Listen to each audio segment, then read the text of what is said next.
प्रणाम। नमस्कार गुरुजी, आपको भी बहुत बहुत प्रणाम। नमस्कार। और आपको भी प्रणाम। आप गुरु हैं।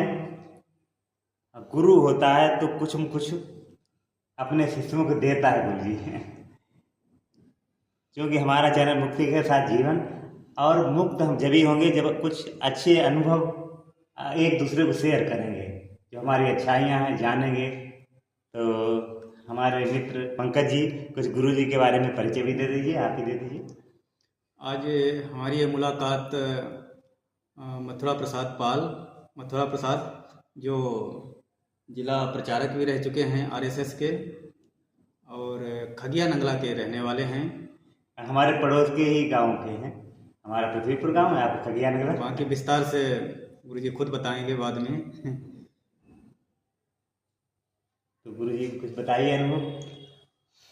सन्यासी में अनुभव हमने किया कि परिवार पालने से सत्संग अच्छा है। बहुत अच्छे विषय। तो परिवार पालने वाले अलग हो गए, 6 मकान अलग हो गए और साथ में हम बचे। तो हमने कहा कि अब हम शादी नहीं करेंगे। शादी छुटकारा हो गया, बच्चों से छुटकारा हो गया, अब हम सत्संग करेंगे। तो घर से निकल के हम फर्रुखाबाद पहले गए। अच्छा। फर्रुखाबाद में शिशु मंदिर में हमको जगह मिली। जगह मिलने के बाद हमने बात की। तो बात करने के बाद आगरा भेजे गए। आगरा से जाए के फिर हम आसाम गए। आसाम में जाए के फिर हम गुवाहाटी गए। गुवाहाटी जाए के फिर आगरा लौट आए। आगरा में हमको पद मिला, यानी सत्संग का पद मिला। तो सत्संग मैंने किया, और सत्संग करने के बाद जिला प्रचारक बने, और जिला प्रचारक के बाद 1980 से आज तक मेरा अनुभव यही है कि सबसे बड़ा सत्संग है। बिल्कुल सही कह रहे कि सत्संग से ही गुण आते हैं, सत्संग से ही जाते हैं। अब आपने उसी समय निर्णय ले लिया कि अकेले होकर समाज की सेवा करेंगे, और सेवा करने के लिए कोई माध्यम होना चाहिए, तो उस माध्यम से जुड़ गए। अब ये बहुत कम ही लोग ऐसा सोचते हैं कि अपने बारे में ना सोचकर दूसरों के बारे में सोचते हैं, कल्याण के बारे में। अब शिक्षा जुड़े हैं, बच्चों को जागरूक कर रहे हैं, उनके अंदर संस्कार डेवलप कर रहे हैं। ये सबसे बड़ा उपकार है। अपने जीवन के लिए तो सभी जी रहे हैं। आप शादी कर लेते तो आप अपने तक सीमित हो जाते हैं। आप उस समय जो निर्णय लिया शादी ना करके, लोगों को जागरूक करने के लिए, समाज की सेवा के लिए, और आप समाज की सेवा करते करते आज लगभग 90 साल की उम्र हो गई। कितनी? 91 साल। गुरु जी की 91 साल की उम्र है। सोचिए, जो दूसरों को अच्छी राह दिखाता है, शिक्षा देता है, तो परमात्मा उनकी उम्र भी लंबी करता है। जो सक्रिय रहते हैं और आनंदित रहते हैं तो स्वतः ही उनकी उम्र लंबी हो जाती है। और आप अकेले रह रहे हैं 91 साल की उम्र, नहीं तो 91 तक लोग देखिए हॉस्पिटलों में रहना पड़ता है। क्या क्या दवाई जरूरत हो, कुछ इसके बारे में बताइए। स्वास्थ्य हम लोग कैसे हैं? सन 16 में एक वृंदावन बैठक हुई। हाँ। तहाँ हमारे सब पदाधिकारी इकट्ठे हुए। तो वहाँ मैंने कहा कि हम भगोड़ा संगठन से बनना जो नहीं चाहते, अनुमति चाहते आप लोगों से। अनुमति अगर मिल जाए तो हम घर चला जाऊँ। अब चलने फिरने में मजबूर है, आने जाने में मजबूर है। तो वहाँ के अधिकारियों ने कहा कि आप इतने वर्षों से सत्संग कर रहे हैं और लोगों को समझा रहे हैं, अच्छा काम कर रहे हैं, तो हम संग अनुमति घर जाने की नहीं देता। मरने के बाद घर चले। अरे बात देखिए, सत्संग वही होता है जो युवा होते तो साथ रहते रहता है, और मरते देखो हम साथ रहे, वही असली सत्संगी होता है। ये क्या कि युवा हमारा मतलब दोहन कर लिया, हमारी ऊर्जाएं ले ली, और जब शक्ति क्षीण हो गई तो छोड़ दिया। तो साथ वही निभाते हैं जो सत्संगी सही से होते हैं, जो इस मर्म को जानते हैं, जिसके अंदर आत्मबोध होता है। तो वहाँ सत्संग चालक ने कहा कि आप इच्छा हो वहाँ रहिए। बहुत अच्छी। हमारी इच्छा है वृंदावन में 72 कमरे बने, एक कमरा ले लो। हाँ। तो हमने कि वहाँ नहीं रहेंगे, हमको किसी जिले में भेज दो, किसी कार्यालय में भेज दो। कार्यालय में भेजो, अपने एकांत में ध्यान करते हुए हाँ रहेंगे। तो वहाँ गंगाराम जी रहे हमारे क्षेत्र सभा पर, तो उनने कही आप शाहजहाँपुर जाइए, शाहजहाँपुर को हम फोन कर देंगे विभाग प्रचारक को, वे आपको जहाँ भेजे तहाँ रहना। तो शाहजहाँपुर आए तो शाहजहाँपुर पे विभाग प्रचारक से मुलाकात हुई, बात हुई, तो हमने कहा जरा बहुत दे दे हुए जरा बहुत कार्यालय बने रही। तो यहाँ जब आए थे तो जो शिशु मंदिर ध्वंस था और कार्यालय में कोई गिरफ्तार रहता नहीं था, इसमें कोई काम की कोई चीज़ें ही नहीं थी, सब जाला पड़ा था। अब हम आए तो हमने कहा अच्छा, तो देखो रसोई तैयार करी और कुर्सी तैयार करी और सब काम तैयार करने के बाद आज ये कला है। तो कहीं न कहीं व्यक्ति अंतर्बोध से जुड़ा होता है तो कुछ अच्छा निर्माण करता है। आप आकर अकेले ये व्यवस्थाएं की और सहयोग सभी करा, मगर जो आगे चलता है, राह दिखाता है, वही असली सत्संगी होता है। अब आरो मांग करो, कपड़ा मशीन मांग करी, कुर्सी मांग करी, सब चीज़ मांग करी। तो यही असली सत्संगी की पहचान है कि एक दूसरे के सहयोग और मांगना भी अच्छा है। कहीं न कहीं हमारा अहम टूटता है, दान करना भी चाहिए, मांगना भी चाहिए। अब आप हैं, अब आपको कहीं कहीं पे 10 पैसा की बचत है तो आप किसी गरीब की किसी की सेवा कर देंगे तो आपको दूनी ताकत बढ़ जाएगी। बिल्कुल सही कह रहे हैं, क्योंकि सब में ईश्वरीय चेतन है। हम उस चेतना को पहचानेंगे, उसकी मदद करेंगे जो जिन्हें आवश्यकता है, जिन्हें दान की जरूरत है, तो ऐसे लोगों की दान बहुत जरूरी है। कासगंज में एक परिवार मिला जिसके एक्सीडेंट में 30 साल का बाप मर गया, बताइए। लड़का छोटा था और एक लड़किनी थी, और बहुत से लोगों ने कहा कि आप दूसरी शादी कर लो, तो उन्होंने दूसरी शादी नहीं, हम अपने बच्चे पाले। हाँ, तो ये धीरे धीरे 2 वर्ष बाद हमको संपर्क हुआ तो 10वीं पास थी लड़की बहू। तो हमने उसे शिशु मंदिर पहले लगाया और फिर एक मशीन दी मांग के, सिलाई का काम जानती थी, और उसका लड़का हमने कार्यालय में रख के पढ़ाया। आज वो जिला प्रचारक होकर यहाँ आया।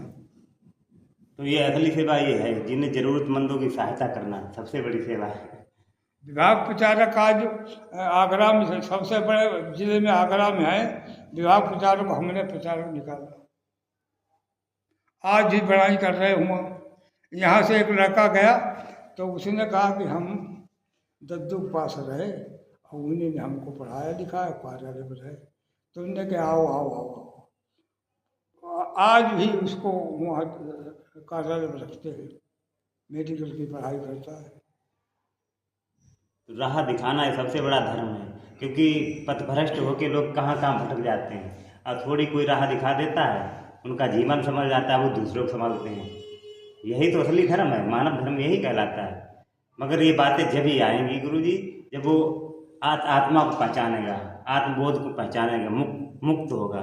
नहीं तो आज की भाग दौड़ भरी जिंदगी में अपने अलावा कोई सोचता ही कहाँ है। आपने अपना जो अमूल्य जीवन सत्संग के लिए लगा दिया, आज कहाँ सोचते हैं लोग। आज अपना घर परिवार बात वहीं तक सिमट जाते हैं, अपने भैया को भी नहीं पहचानते, अपने माता पिता को भी भूल जाते हैं।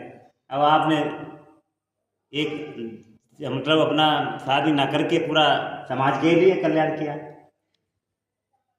सत्संग, सत्य का संग जो करेगा तो वो आनंदित रहेगा, स्वस्थ रहेगा। अच्छा, स्वास्थ्य के बारे में बताइए कि 91 साल की उम्र है, कुछ विशेष हम लोगों के लिए। स्वास्थ्य के बारे में जो है कि एलोपैथी दवा हमने कभी ली नहीं, बताइए। और इंजेक्शन कभी लगवाया नहीं। अरे वाह। तो होम्योपैथी दवा लेते हैं। अच्छा, होम्योपैथी। होम्योपैथी में एक पसंदीदा दवा है, अच्छा, हफ्ता में 1 बार ले लो, हाँ हाँ। शाम को सोते समय, अरे वाह, तो पेट साफ रहेगा। अच्छा और 200 पावर की आती है, अच्छा, उसमें और 30 पावर की आती है, और 1000 पावर की भी आती है, लेकिन 200 पावर की पसेटिला ले लो, 100 ग्राम की 150 को आती है। क्या नाम है होम्योपैथी दवा?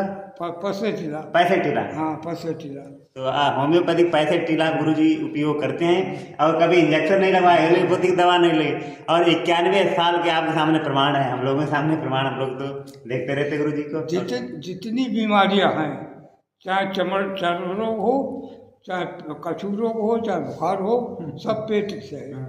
हाँ, तो पैसे टीला गुरुजी के लिए माफी पड़ी है। आप लोग होम्योपैथिक डॉक्टर से राय लेकर कोई दवा होम्योपैथिक उपयोग कर सकते हैं, अगर वो ना छूट करे और ले लें।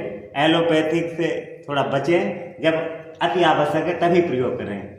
ये गुरुजी ने बहुत ही अच्छा मतलब राय दी है, राय मशवरा दी कि 91 साल का यही राज है कि पेट साफ रहना चाहिए। जिनका पेट साफ नहीं, उन्हें हजारों बीमारियाँ और बीमार होते हैं तो डॉक्टर पास जाते हैं, हॉस्पिटल में भी भर्ती रहते हैं। अब चलना फिरना तो मुश्किल ही हो जाता है। आपकी उम्र के जैसे लोग तो कहाँ चारपाई पड़े रहते, कुछ कर ही नहीं पाते। आप तो अकेले सब कुछ कर रहे हैं, चल फिर रहे हैं। आप तो जानते हैं कि देखिए कि इतनी उम्र तक पहुंचना कितना मुश्किल, मगर आप सत्य के साथ जुड़े हुए हैं। उनकी भावनाएं और उनके साथ जो किया, उनके आशीर्वाद, सबका कहीं न कहीं चेतनी रूप ईश्वरी जो कर रहा होता है, तो अच्छे पथ पर होते उन्हें भगवान ईश्वर स्वास्थ्य भी देता है। तो हम तो सभी लोग कामना करते हैं कि आप 125 साल होकर से सत्संग करते रहे। हमने अपनी जिंदगी में पैसा को महत्व नहीं दिया, कर्म को महत्व दिया। कर्म अच्छे करो, पैसा को महत्व नहीं। कर्म ही पूजा है। हमारे श्री कृष्ण भगवान ने तो गीता में ही उपदेश दिया कि कर्म प्रधान विश्व रचि राखा, जो जस करे तास फल चाखा। तो कर्म प्रधान है, कर्म से ही हमारे प्रारब्ध कर्म जो भी हैं वो कटते हैं, बनते भी हैं। तो कर्म अच्छा होगा तो ये जन्म, पिछला जन्म सब से मुक्त हो जाएंगे और अंत मोक्ष प्राप्त होकर चेतना विलीन हो जाएंगे। बरेली में 300 की भीड़ रहा है, तो वहाँ एक अधिकारी हमें खड़ो करो कि आपको सुनाओ, तो हमने सुना देंगे। तो हमने कहा पहले हमारा प्रश्न है, उसका जवाब दो। हमने तुलसीदास में रामचरित मानस में लिखा है, एक चौपाई लिखी है कि दैहिक दैविक भौतिक तापा और राम राज्य काहू नहीं जब कौन से कांड में है, कब लिखी गई, काहे का लिखी गई। बहुत अच्छा, तो पूछा जाके उत्तर सब दो, फिर हम आगे बढ़ा में।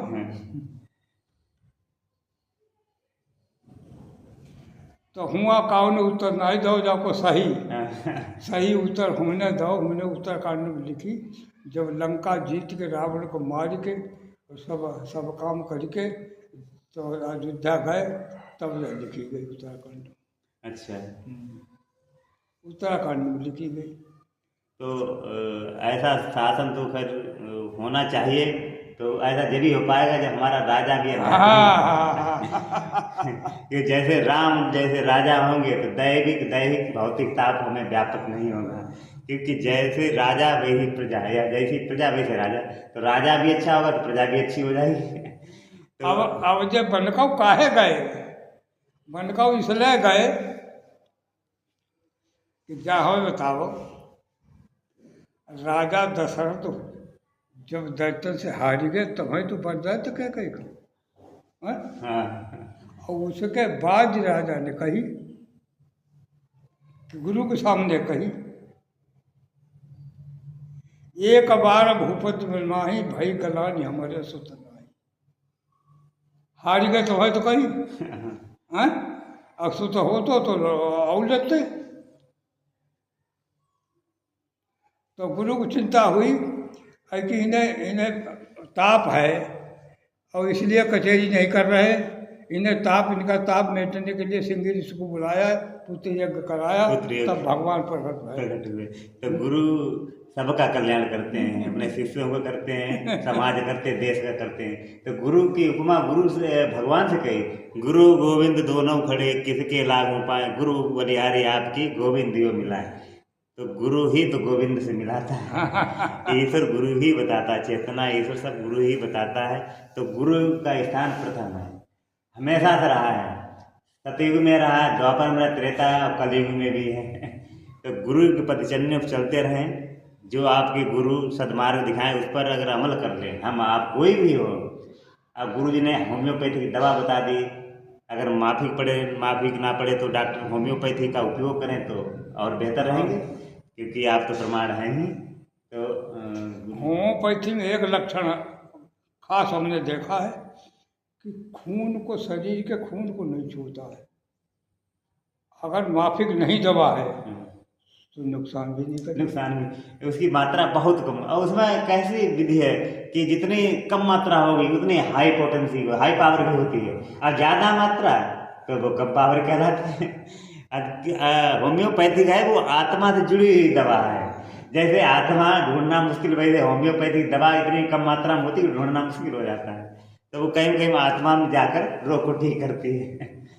तो अद्भुत अनुभव है, और कुछ मच्छर भी ज़्यादा हैं। और तो गुरुजी आज इतना ही, फिर मिलते हैं कभी, हाँ, और चर्चाएँ होती रहेंगी, आपका आशीर्वाद मिलता रहेगा और सभी लोगों को मिलता रहेगा, सत्संग होता रहेगा। ठीक, नमस्ते, प्रणाम।